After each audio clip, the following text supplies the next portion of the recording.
Sunglasses and a hat on, take them off.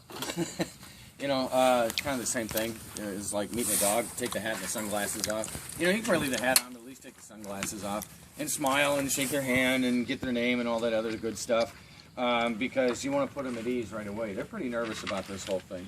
So, hi, I'm Derik with Tri-County Home Inspections. How's it going, Eric? Nice to meet you, Eric. I've actually been here for a few minutes and made a couple passes around the outside of the house. You know, and there's a couple of things that we'll talk about in a little bit, but first thing I got to do is get the signature on the agreement.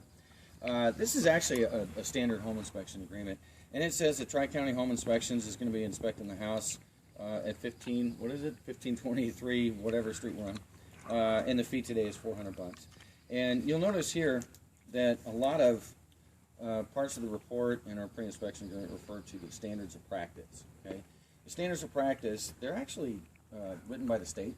You know, I'm licensed by the state, so I have to follow the standards of practice, and there's about 9 pages of everything you ever wanted to know about a home inspection. And I'll be emailing those with the report, so you get a chance to read them. You know, the 9 pages, great for bedtime reading. And for the sake of time, I'll just go ahead and paraphrase them for you right now, because they describe the purpose, the scope, and everything it is that we're going to do. And basically what the standards of practice describe, Eric, is that I'm going to do a non-technically exhaustive, non-invasive inspection. But it means I'm going to go through the whole house, front to back and top to bottom. And I'll get to all the stuff that you and your client are going to get to.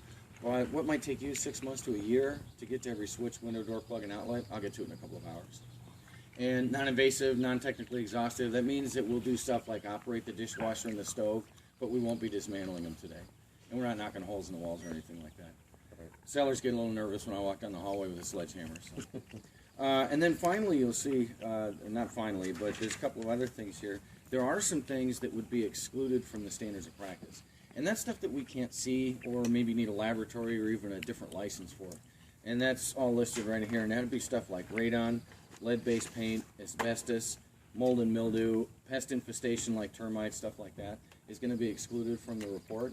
But the good news is that I have been trained to recognize things that are suspect in this area, in all of these areas actually. So, I mean, I know what they look like. And I may not be licensed to say termites, but I can say damaged wood. I can say apparent insect activity. You know, and the mold, you really need a laboratory for it, but I can say black fuzzy staining. So if I see it, I'll put it in the report, and I'll recommend the next logical step for it. Okay. Now, finally, you'll see that we describe everything, all the major systems and components in the report, one of 3 different ways. There's satisfactory, marginal, and poor. Satisfactory means it's working today. Marginal means likelihood of repair or replacement anytime in the next 5 years. And when you see poor, that means it's broken or it doesn't work and it needs to be fixed pretty quick. So any questions about the agreement?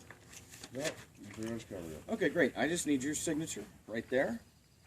And while you're signing that, you can hang on to your check until at the end of the inspection, because I'll probably lose it. Either that or it'll end up in a crawl space in a puddle of water or something. Yeah. Joe Blow. I thought you said your name was Eric. That's my legal name. That's your legal name. Okay, I like that. That's impressive.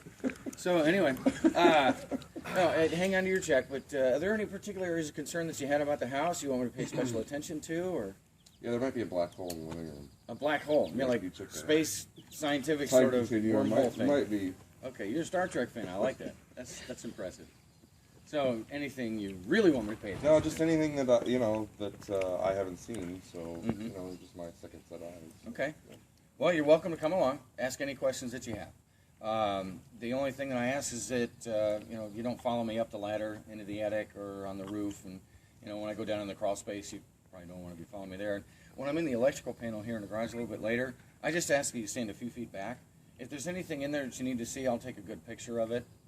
And that's just for your safety and mine, because you never know what you're going to find in an electrical panel. But other than that, just come along and ask all the questions you want. Ready to get started? Yeah, let's go. Let's do it. Get her done. Any questions? From you guys, I mean.